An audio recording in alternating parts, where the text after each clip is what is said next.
Jeffrey, wow. You were looking right at me. Oh yeah, that's right. Yeah. Oh wow. Am I? Can you make your eyes go dead? That's not too bad. That's pretty good. Yeah. The face, really, even the whole face too, even the mouth.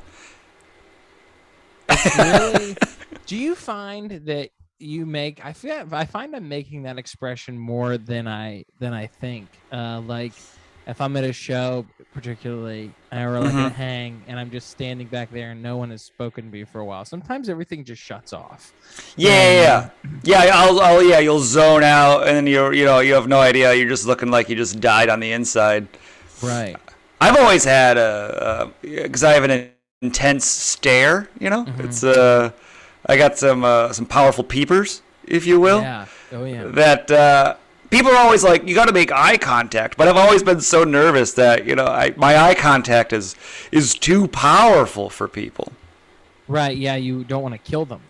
Yeah. Like I'll look, and I can sometimes I'll even notice that I'll be making eye contact, and they just are just like, I can't. This guy's eye contact is just too strong for me. These eyes are very intense, and then they'll look away. Then I feel like I'm being an eye contact bully. Yeah.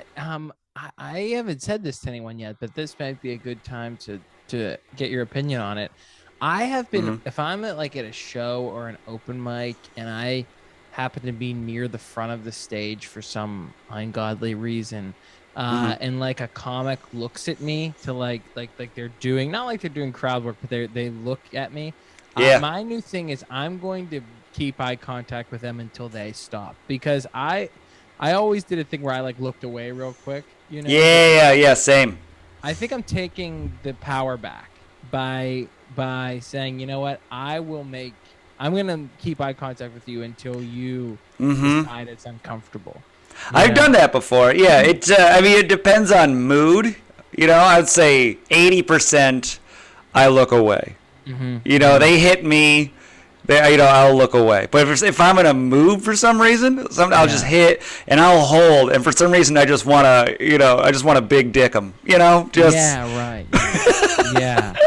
With your eyes. Yeah, you're gonna hit me. Let's do this. And then they look away. They're like, you're like, that's right. And you missed the joke. You were just in an eye battle. Right. Yeah. It's kind of. I think it's how dogs sort of establish dominance in the wild. Very similar to that. Yeah, and even when I'm on stage, I'll notice when I do it. Because you have your points of reference. Right. Do you ever just feel guilty? You just keep hitting the same person over and over.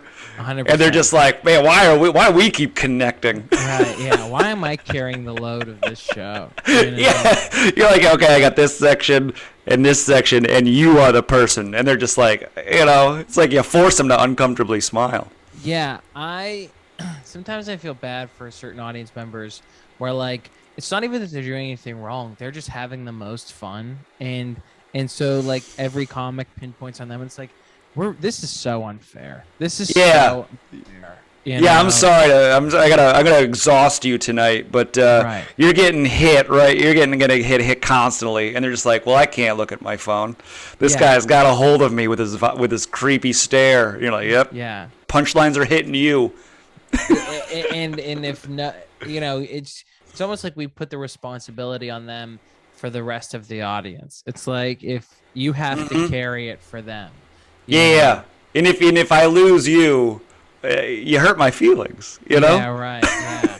You ever I have happened this a few times for myself, and I talked to a couple other comics, you ever just be in a mood and not even that the audience is bad, maybe they're just a little rowdy or they're a little chatty, and you just go up there and you're just in some sort of mood.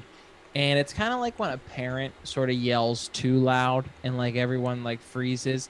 You sort of get mad at the audience a little bit too quick or a little bit. Oh yeah. And it's like, I brought something else up here. Yep. Yeah, I know that one. I'll go up if I'm in you'll be watching and you're up soon. You're like, I hate him. I'll go up and purposely start very slow, just to give them the opportunity to upset me. Yes. Yeah, sometimes we're looking for it, right? Sometimes we kind of want it to happen, Yeah, like I won't say anything, and I'll just kind of start off slow and whatever, and then they'll chat. And I go, "What the heck?" And then you just lash out at them. And they're like, "Well, yeah, they're just you're waiting for it."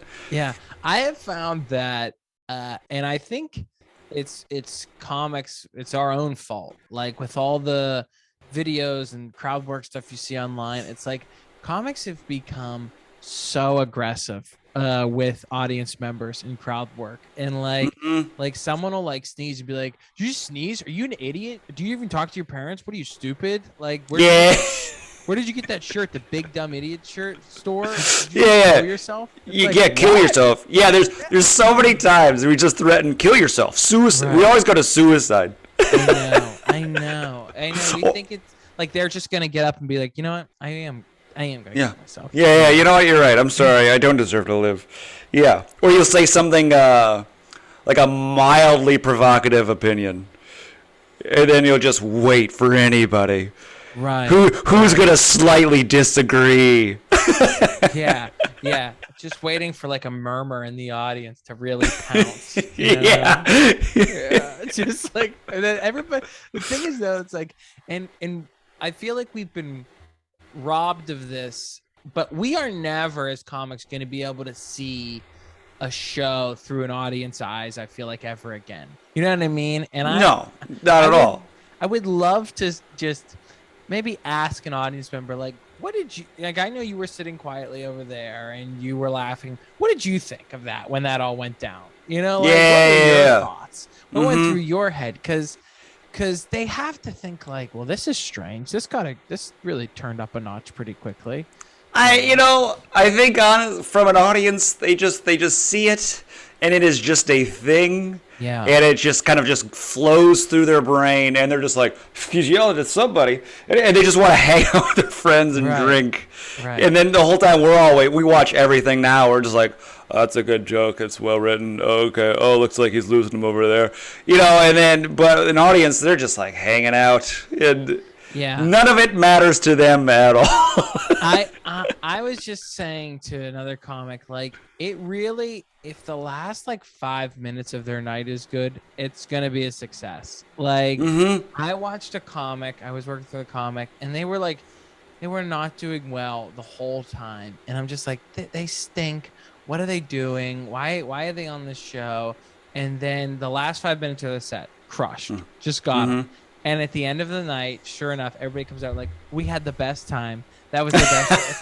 That's all you need. You just have to end the movie well. That's all you need. Yeah. Because everyone's attention spans right now are of a gnat. We have been programmed to look at a reel that's 30 seconds. That's all. It's all we get, and we're just like, that's good. And so we'll watch a full hour, and the whole time we're just like, I'm not even paying attention. Oh yeah, that's a show. That's a good one. This is good. And they click the like button in their brain. Yeah, they go like, and then they move on to the next thing, and just it's all you need. You need 4 good minutes, right? And then just the rest, the next 55 minutes can just be you keeping your head above water on just pockets of little bit. And then once you get them all for 4, they're like, all right, like button, move on. Yeah. Let's go watch a Michael Bay movie. Right. Exactly. Yes. Comedy really is just a Michael Bay movie right now. It's just like, that's all you need. Is it edited well? Does it look cool?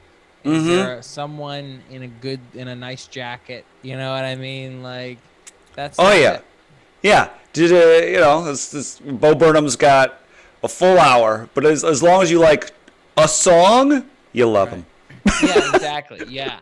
I was thinking the other day, like, there was a time when like comics were so obsessed about things being recorded, things going out online, things not looking professional. No one, I felt like, dared put anything on YouTube because it was like, well, I'm burning this. I remember like older comics when I first started coming up, be like, if you ever do radio, don't do any of your material on radio because you're burning it. They were so worried about burning material. Now it's wild. Now it's burn. It's burn like, away. let me take and if you did put something up, you want it to be shot so well, because all we knew was like Comedy Central, HBO, then Netflix, right? And now it's like, here's my phone, and I'm gonna record like this, and it doesn't even matter if the video quality's bad, as long as it's like this, and I have boxy captions on there. It's insane. It's crazy. Yeah, that's all. Yeah, it doesn't matter. You know, or just like, hey, you know what? I don't feel like I'm going to an open mic. I'll just open mic on the camera, front face video. There you go. Stand-up comedy. Yeah. And people see that and go, I think that's stand-up now. Like, and then they move on. Right. Yeah. All you have to do is convince enough people to just think that was all right. You know, like, just to be like, I guess that was fine. Yeah, I should do that. You know. Yeah, sure, that works. That deserves a double tap. And then you get thousands of people like it. Yeah. It's nuts. What when you first started, what was like? First of all, do you remember the first sort of open mic experience you had, or show or something, that first time when you really were like, I'm doing comedy, I'm about to do comedy? Yeah. Oh, yeah. I remember my first open mic. What was it? It was at Mark Ridley's Comedy Castle in nice. Royal Oak, Michigan. I'm familiar. Yeah. Yeah. It's a great club. I love it. It's you'd call on I believe it was Monday, you know, to throw your name in the ring. Yeah. And then on Wednesday you'd wait for the call, and then they'd call you, let you know if you're on the list. Oh my god. And it took a while. Yeah, it took a few weeks, and I was prepping, I was getting ready. I kept calling Monday, nothing. Kept calling Monday, nothing. I'm writing all my bits out. I'm typing it out. I printed it off on paper. And then I finally get there. I get added to the list. I'm on the mic. And I go up, and I just brought the sheets of paper with me. I have stage fright. I didn't want to look at the audience, so I just kind of looked at the paper as I paced back and forth. And I remember one of the jokes was about soup, which I think, honestly, it's not too bad. I mean, it bombed because I had no confidence or anything, but the idea was pretty funny. The joke is still good, yeah. Yeah, it was at the time I kept noticing all these an observation about soups. You know, there was Campbell's soup, and then they had then they added a chunky, and then they added a chunky hearty. Like, it kept getting so, I was like, this is going to be just a potato in a can. That's funny. You know? Yeah, right. Yeah, that's the idea. Nothing, no laughs. I poorly delivered, probably. But I walk it back and forth, and the paper was shaking. It was doing this. Oh my god, yeah. Because I was so nervous. And I mean, this was probably 06 or something, back when you could do these types of jokes. But I'm shaking like Michael J. Fox up here. Did it kill? Killed. Of course, dude. Of course it killed. What a riff. And that was the riff. That was the laugh. You know, finally it popped him. And I was like, oh, look at that. And then that was my first laugh that I got, first big pop, and I was addicted. I was hooked. Yeah, you need one, and then you go, I'll just do that forever. I'll just try to get that forever. You know? Yeah. So I've been chasing a Michael J. Fox Parkinson's riff for my whole career now. Yeah. It's so funny. I think like there's a part of me where I go like, man, like that was such a fun period for comedy, like in that point of your career when you're like 2 years in and you really don't know what's going on and you have nothing to lose, so you go, I'll just drive there, and if I get up, I'll just be happy to get up. You know what I mean? I'll just you know, for like 3 minutes, I would be thrilled to get three. You know, I remember when I first started, I was going to open mics in like cargo shorts and like slip-on like boat shoes. Like I looked like I sold wakeboards every open, and like I was just having the time of my life. You know, like that's funny. Like I remember in the beginning. Oh, yeah. Puka shell necklace. Yeah. I was just saying saw, dude, a lot. Yeah. Yeah, I remember in the beginning when you're going to open mics, you'd have friends come. Yeah. Oh my God. Oh, what a mistake. Yeah. Yeah. Do you remember having friends show up? Yeah.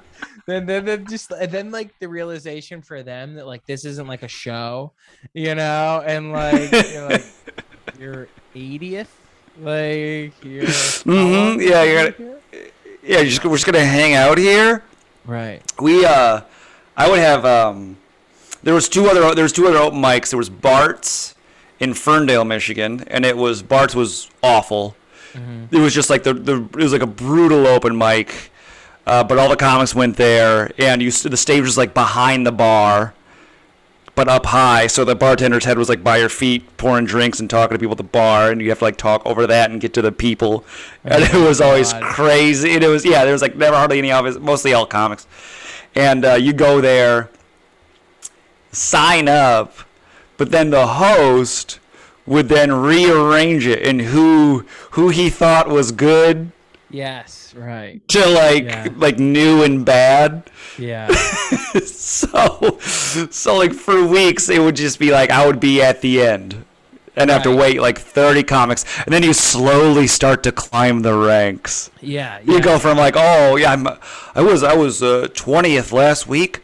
I'm 12th this week. I'm getting better. It was all just based off of this man's opinion of you. That is so true. That is you just described most of the open mics I feel like I did in Pittsburgh. It's like you would go, and I remember bringing two friends once, and getting there so early. Like the mic started at 9. I think I got there at 8 to sign up, and not going on till like 1 in the morning. And this is so I got 5 minutes. I did 3 minutes and I was like, oh, that's all I had. So I guess I'm done. No. And like coming back to the table, and they were both just like looking at me like, what's going on here? Like, what are you? But like the host would reorder the list, and then I remember like talking to my other comics, like I was like 12th for like 2 weeks. Like I don't know, this is crazy. Like it's great. Yeah. I don't know what's going on here. I remember just multiple times like throughout the week of just being like, how do I stop being last all the time? And just being frustrated and trying to figure out how to get out of last. Yeah. And then I just started waiting forever and then being last and just being like, I'm just going to go crazy. And I just started I would do a high kick after a punchline. Yeah. Just that does it to you. Yeah. Oh my God, this is so funny and true. Like you do that. Like you get into this mental state when you're doing these mics those first couple years, and it's so late and there's no one there. You're like, I just need to do something else. I need to do something. I need to get his attention. Right. I remember like a couple of times just like yelling, so like just like for no reason, like like doing these like kind of avant-garde ideas and bits, and just then it's like, what's wrong with me? Like what is like, why am I spending time on any of this? Yeah, after a while you're like, I just need to get his attention, and then he'll look up, and then I started to climb the ranks. I went from 12th, and then I started being like in the top 5, because he'd be like, he's got the crazy energy, this kid. Get him up there. He'll wake the crowd up. Right. Yeah. And then I had to like stay in this last at the end of the mic energy, but now first. So I just still like, you know what I mean? Hiya, and I would high kick and then tell a story that rambled for super long, but it got crazier and crazier till the end. I wasn't even doing jokes. I was just trying to get attention. Yeah, well, that's, I mean, you hit the nail on the head with a lot of people in this business. There are still people that are doing that where I'm like, man, this is masked as comedy, but you're just doing a great job of getting so much attention. I wish I could do that. I wish I could just under this thin veil of comedy, you're just really getting a ton of attention. That's right. Just got to get it and hold it. Yeah. The rest will come. Yeah, right. Yeah, I'll get the attention first, and then I'll workshop it on them. Yeah. What I know you had some stuff written down. anything from those first Oh yeah. couple years where you're like, I feel like you get to a point in your career where you just go, well, whatever happens to me now has already happened before or worse, so like, however this show goes, it's not gonna be the worst show I've ever done, like any moments from those early years where you're just like, what did I do getting into this? Like, it's just a rough show. Yeah. Stick out. Yeah. I wrote a whole bunch actually. I've done so many bad shows. Yeah, right. Where I don't. Yeah. At this point, I'm just like, nothing phases me anymore. Yeah, right. Like now, everyone's like, oh, there's just this is awful. I'm like, oh, this ain't that bad, baby. Yeah, right. Because in the Midwest, there's so many bad shows. I mean, the East Coast is a lot too, but I just feel like the Midwest is just tons of bad shows, just filled with VFW halls. Yes. Yes, a lot of those, and a whole bunch of. I've done shows for Union Local 451, and, and then it would be like, Midwest guys that like have catered and figured out these Union Local shows, or they know how to talk to these people. And then I was like 2 years in, the new kid, like, get up there, show them what you got, and they were like, I can't relate to these people. Right. And they have no interest in me. Like, they have zero, they don't care about me at all. Yeah, they don't give a. Yeah, there was a club. It's not open anymore, but it's called Joey's in Livonia, Michigan, and it was like across the street or the area of I think it was a Ford plant. It was one of the car plants. It might have been. I think it was either Ford or. Anyways, it was a big union plant. So that club would always get packed with the most blue collar. Just, they're all union workers. They got just come over here and they would just get hammered. Right. Yeah. They're trying to blow off some steam, Yeah. And it was just like, I remember getting like a weekend there and be like, just walking off stage. I cried. I have cried after. Yeah. I had my parents come to one. And I just ate it, and I remember I got home, and my mom was like, you sure you can do this? Like, yes, if the dream was attainable. Right, because it doesn't seem like it is, after what we... No, because we just saw our son be, like, weird and do his strange comedy in front of a bunch of union car people who would just be like, gay? Like, that would happen. Right. Yeah. And then he teared up. They're like, I don't know if he's got it in him. Yeah. This kid, he's gonna die if he stays in this business. He's not. Yeah. They're like, this is a tough. You surviving. Yeah. Mm-hmm. Yeah. So there's a lot of those like stuff in the Midwest. And I remember there was a comic. He was an older guy. But he was like nerdy, He's like, but he figured out these shows, and he saw him, and he liked me because I was like nerdy and weird, and he was like, so he started taking me with him. These were my first like, the road. Yes, right, yes. And you're like, holy, I'm opening for a guy, I'm doing it, and then it was just like. I'm doing a casino gig. Yeah. And it's so funny, like, especially when you're working with an older person like that, right? You get to see, like, if you widen the lens, you get to see both ends of it. Where like you're like, we get $40 in food. What are we gonna do with $40? Are we gonna eat? How many times are we able to eat on $40? And then meanwhile in their head they're like, $40? You give me $40? That's all I get is $40. Like, they're like, how am I gonna? We'll do 2 meals. Right. We'll spend 20, and then we'll just get another 20 to go. Yeah. Oh my God, the to-go meal. a pro move. Dude, I know comics that have left casinos being like, I will take this room credit down to the last penny. Like, they're just like, give me 3 bottles of water, give me 3 bags. How much, they're just asking how much money do I have left on it until they get the last thing, Sure, the final. Yeah, I've done that one. You're like, get me throwing a bag of chips. Where we at? You just slowly. Yeah, when you're starting out, you're like, this is so cool. Yeah, it's so. And they're just like, I gotta make a living doing. Okay, how? Right. It is wild, like especially when you're really featuring hard on the road. Like those years and like. Where you go, okay, I know the club feeds me. I get a meal at the club. That'll be at about 6 o'clock.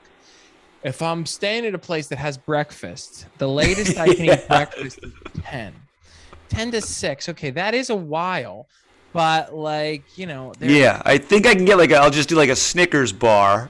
Right. Tide me over. Yeah, I'll just drink coffee or a Diet Coke or something. That'll curb everything. Yeah.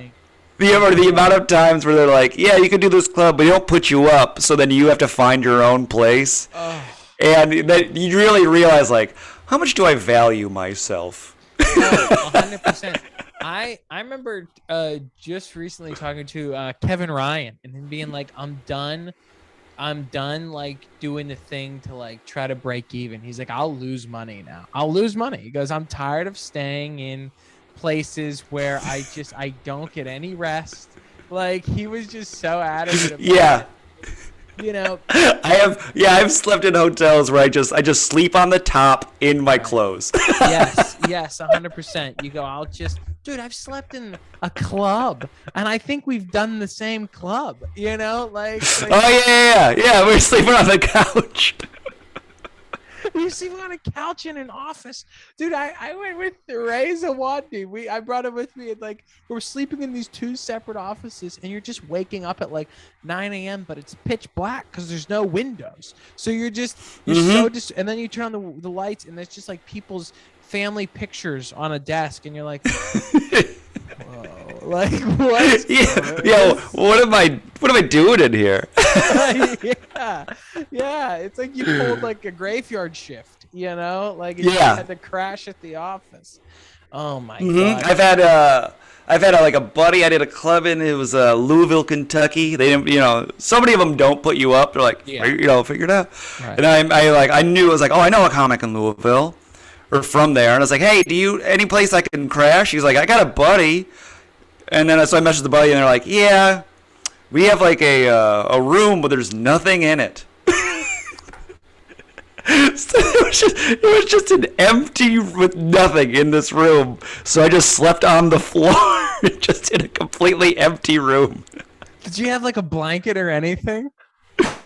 I just curled up my little sweater, used that as a pillow, and it's like, well, I'll just get hammered and pass out, I guess, in this room. Oh my god. Oh my god. And then the next night, it was wild. The next night I told the headliner, and he was like, "Oh, you can just sleep in my room. They got 2 beds in my hotel room." So I just got to sleep in his room with him. I never met him before, but it was like an older brother took care of me. It's like, yes. Sleep in the bed next to me. Yeah, you really do need that sometimes. Like, and it's funny now, like as your career goes on and you start to see it with other people, but like when you're in those first few years where, you tell a headline or something, they're like, you're doing what? They're like, you're sleeping where? You're eating what? And they're like, what's... Wow. Yeah, you're just like, I just want to get home with $30. Oh god. And like the money to like middle hasn't changed in forever, and you're just like you're looking at it like, okay, the flights are this much, I'm making this much. There's really no wiggle room for if I don't eat, I can make it back positive. I'll make $40. Right. How many times is the goal just to break even? Not even to make money. The goal is just like, I just want this to be like it didn't exist. Like Yeah. You're just, I'm doing this for the experience, the reps, and I've never been there before. Right. Yeah. Maybe they'll bring me back and I'll have to have this budget crisis again. You know, Yeah, that'd be great. They yeah, could bring me back. Yeah. yeah. I did one in the Outer Banks, and it was one of those where I was like, well, I've never been to the Outer Banks. Right. I'll break even. So that's kind of cool. It's like a vacation. You have to like tell yourself in your brain it's a vacay. Yes. Right. Yeah. It'll be fun. You know, and then Yeah. you realize you're staying 3 hours from water, you know, like Mm-hmm. you're just like, Yeah, I had to take a 24-hour bus oh my to make it God. work. Oh my God. 24 hours. It was a bus to like from Chicago to Washington D.C. down to I can't remember where, and then I had to like meet up with the host, and he would drive from this spot. Oh, good Lord. It was a nightmare, but you know, I've been to the Outer Banks. Yeah, at least I can say I've done it. You know, it's for the experience, for the reps. Yeah, it's for the reps, and it made me a better comic to this day. What now, you know, now though we fast forward to where you're at now, you know, you got this album out and you're an accomplished comic, and it's like, you know, when you look back, were there any shows or moments in your career where you're like, this is the thing I need to get this thing so my life can be better, and then it doesn't happen, you know what I mean? Like the audition, whatever it is, it just doesn't go well, and you think it's over, but here we are, we're still in this business, you know? Have you ever Oh had yeah. any big moments like that you thought were going to sort of be the nail in the coffin, but they ended up not being that? Oh, I don't know. I got all of them. Yeah.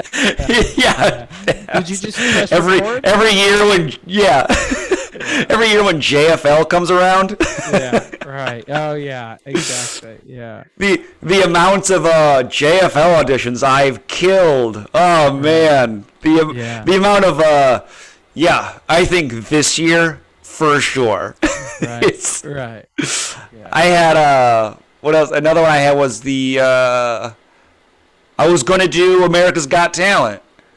I had like picked out my outfit. I had my TV outfit all laid out. They like the producer like went through like, don't do that sweater, do that one. Okay, so I had this is what we're going to do, and then they will call it like, yeah, it's not gonna, decided not to go with you. I was like, oh, cool. Yeah. Okay. And I went through Sweet. everything. I jumped through every hoop that was needed. Like I called, Right. I did the whole phone call of them asking of the, is there anything traumatic you had to overcome? You know, when they're looking for that story. Right. Yeah. You know, the whole time I'm just like, oh, jeez, I wish I had cancer or some shit. Right. I know. Yeah. Can I lose a limb quickly? Yeah, You know? I should have. If only I lost a limb, or my parents are still together. Yeah. Great. Yeah. Yeah, I don't know. Depression? Is that anything with that? They're like, that's kind of fine. It's a little mainstream, you know. Yeah, it's a little. Who hasn't? So I had to jump through all those hoops, and I was like, all right, and then I was like this close, and then they were called like, yeah, we're not. They just don't feel great about it going with the second round. I was like, all right, cool. Which, in hindsight, probably was a good thing because of the horror stories of AGT. Yeah, it's a rough gambit for comics to run. Similarly, I had submitted a video for AGT, and the lady I was working with was like, "Love this video," and I'm like, "I'll get back to you in a week." You know, it's like great. So you set the calendar for a week, and they don't get back, and you follow up, and like. It's so funny you emailed where I'm walking into a meeting right now. We're about to discuss you, you know, and they're like, oh yeah, you know, and then like 2 weeks, he's like, you know what? Sorry, work's been crazy, but I just sat down with like you know, and then eventually, you know, get the final message, and it's like, we're not moving forward with you. Her exact words were like, it's really tough this year. They didn't take you or my kung fu masters, and there was a part of me that was like, did you submit me for that? Like, maybe that was the issue. Like, did you submit me under the, like, sort of martial arts category because that maybe that's why, you know. Yeah. It's almost just comical now, where you go, well, okay, you know, like Yeah. you know, The closer you get to all this stuff, the more you realize, like, oh, this is all just shams and who you know and who represents you or what you were owed. Because like in the middle of the country, we all in the Midwest people, we are duped. We think it is all it's all real. yes. I remember in Chicago, like somebody was like, "Hey, AGT's gonna be here, all right." And I got these little tickets that get us. They get us to the past the first round. Right. And I remember I got one. I was like, "Oh heck yeah! I just get past the first round. I am in." Right. And that is just. And then there's 1,000 of those people. And then I waited in a convention center for all day long. Right. Just like, this is it. I'm gonna get on. I'm gonna do this.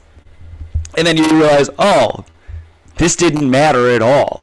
No. They find you. They find who they want. None of it. All of that actual waiting in line auditioning is not even real whatsoever. Like Last Comic Standing, I did that thing. I drove to Toronto for the Last Comic Standing. After I was like a year in, I was a year into comedy. I was like, oh, I'm gonna let's drive to Toronto, and I convinced a buddy, and we just drove for 6 hours. Got to Toronto, waited in line, you know. So I'm standing there. He slept in the car because we drove all night. Right. And then they walk out. They're like, "Hey, we're done with the line. Does anybody close to home? Can they run and get a silly costume or a wig?" Oh my God. And it was like, it was 6 feet. Like Toronto people are like, "Yeah, I can run. I got a costume." They're like, "Yeah. If you want to run, if you can be back in like 20 minutes, we just want to do some silly stuff." Oh. And then all these things, I was like, it's all a lie. Right. Everything's a lie. Yeah, none of this is real. Yeah, exactly. Yeah. That's so freeing, though. You know, I feel like to just go. I remember seeing, I won't say who, a comic come out of a JFL audition. I guess it would have been 2 years ago with COVID or whatever it was, and I go, "How was it?" He goes, "Same as last year. Really good." They go, "We love it, and I'm sure in a week they'll give me a reason why I won't be in Montreal." And like, he just, like walked past, and it was so true. It like he nailed it. Like, you know, that's exactly what happened. And that's just that moment where you go, "I just don't care." You know, I just do not care. It doesn't. Yeah, it does not matter at all. Yeah. Everything is so just like, I don't know, it's random, and then you hear about a thing, and everything you get just comes from other comics anyways. Everything I've gotten that has mattered has just been through a comedian friend. Yeah, someone recommending you or someone seeing you and be like, "Oh, you should do this," you know. Yeah. Hey, email this person, tell them I sent you. That is all of it. Yeah, exactly. It's so rarely like someone's in the, like, you know, people like come to New York or LA and they're like, "Well, maybe somebody will see me in the audience." It's like, who's going to see, like, what? Yeah. Who's coming out to anything? Right. Yeah. Yeah. Unless they're there for somebody else, you know, like, you know, they're not going to see you, you know. Yeah. It's a complete waste of time. What before we get out of here, what is your go-to? Do you have a method or anything for like after a bad show or like a horrible, you know, experience driving to an audition or something where like that you do to like get out of that feeling? Do you have any like habits or anything like that you like to sort of lean into when you're after like a real bad show or a bad bomb or something? Oh, yeah, after a real bad one? I usually go to ice cream. Oh, really? That is my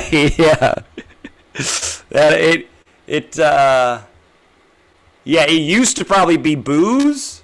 Yeah. But I've cut the booze out. Yeah. And now it is just, I always ice cream. I go, you know what? Screw them. And I get a little pint. And I'll sit in the bed or whatever and be like, this rules. I don't care. Just eating ice cream and a little ice cream in a bed. You know, you're just like, screw that. I'm eating, I'm having fish food and I'm watching, A&E. This is a nice time. This is a nice time. That is it. And now it's totally sweets. I give myself sweets. What do you do after a good show? Is it the same thing? After a good show? Yeah. Do you celebrate or anything? After a good show, not so much. I kind of there's probably something with the brain there. Yeah. A great show. Go. Forget it. Let it go. Move on. Yeah, this means nothing. Feel no happiness. Yeah, don't enjoy this. Keep pushing forward. Don't even reflect on this. But a bad show, I'm just like, sweeten it up. Just sweeten it up. Yeah. Get rid of this bad negative feeling. Kill the past. Always, what? Kill the past. Yeah, I'm just trying to keep my level at a constant, just flat line. Right. If it's good, push it down. If it's bad, bring it up. We want it always to be here. Well, as comics, I feel it's like at a flat line, you can't be caught off guard. If you're just like this all the time, you can't, that's the problem, is that we're so tired of feeling down that we've had to bring our highs so much lower. You know what I mean? Yeah. Don't want to feel down anymore. So we have to lower every bar. That's right. Yeah. You get hit down. You're like, oh, bring it up, and everything starts to go up. Like, let it go. It's not real. It's not real. Right. Bring it back down to the stableness. Higher to fall. This is higher. This is just going to be a farther drop if you stay up here. So get down, climb back down that ladder. You little. That's right. Yeah. Get back to your safe plateau and keep pushing. Yeah. Forward, not up. Forward. Yeah. That's it. That's the goal. Yeah. What a psychotic existence, truly. Like, it's wild. Yeah. I don't know any doctors or mechanics or whatever that go yeah, I'm just trying to really, get through it. I'm just they don't want to have good days, they're just. Yeah. There's no goods. If there's bads, bring it back up. Forget about it. Right. Yeah. I just want to be the best doctor that I can be. Right. That's it. And anything I get extra, it's fine. It's fine if I don't get it. I may never do surgery on TV. I just have to yeah, and that's fine. Fine. I don't care. Fine. Yeah.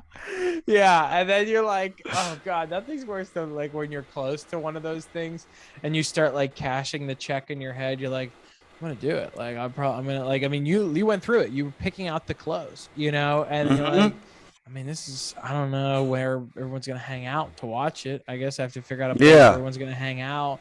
And then it pulls out and you're just like, oh, okay. All right. I guess I'll come back to reality pretty quickly. Yeah, it's brutal. It's brutal. I'm going through it right now. Yeah. You're just like, okay, well, that's it, Yeah, I keep going, don't check your email. Stop checking your email. Don't even look at it. It's fine. Jeff, you have an album out right now. It's doing well. It seems like it's doing very well. It was top of the charts on the iTunes.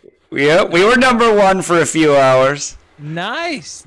Yeah, we kissed number one, and then Bo Burnham took it back. Yeah. Tell people where they can get the album and where they can hear you. You can get it on it's on the iTunes, Spotify. I'm not sure about Pandora, possibly. I know iTunes and Spotify, but it's Jeff Scheen presents Jeff.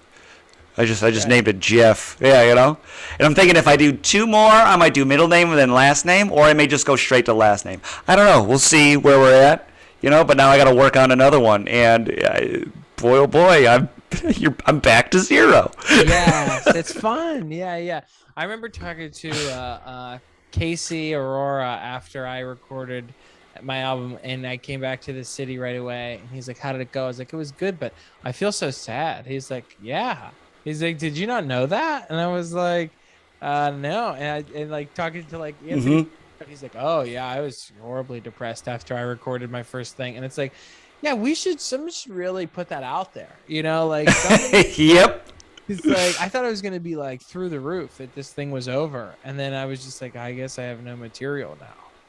Like, Yeah. That's been me, and people have told me that, so I constantly been going, why am I so? Oh, it's because I did a thing and I don't know where to go. yeah, exactly. Well, people, go check out Jeff. Go check out Jeff. And Yeah. Check out Jeff's Jeff. Yeah, and where can people find you on social media? Oh, I'm at New York Jeffrey. That's Jeffrey. I really lean into the Jeff thing. I'm really trying to take it back. Epstein has sullied our name. Yeah. And what did he do? He's almost as bad as Bezos. So I heard someone told me they hadn't heard from Epstein in a while. He went to jail, and then I hadn't heard anything about what happened. Is he all right? I don't know. I think he snuck off under another name to his island, but we'll never find out. I thought he died or something. I was worried. No, he's still out there. I think he's still alive. Anyways, these are just theories. Yeah. But there's too many negative Jeffs out there, so let's get some positive Jeff movement in here. Get some positive Jeff movement in the air, and I appreciate you doing this, man. I really appreciate your time. Yeah, thanks, Red. This is a lot of fun. I didn't realize how sad this journey has been. But it's happy because sometimes you eat ice cream. So. Heck yeah, I'm cracking into a pine after this, baby. Yeah. Oh God. Thank you, Jeff. Yeah, thanks for having me.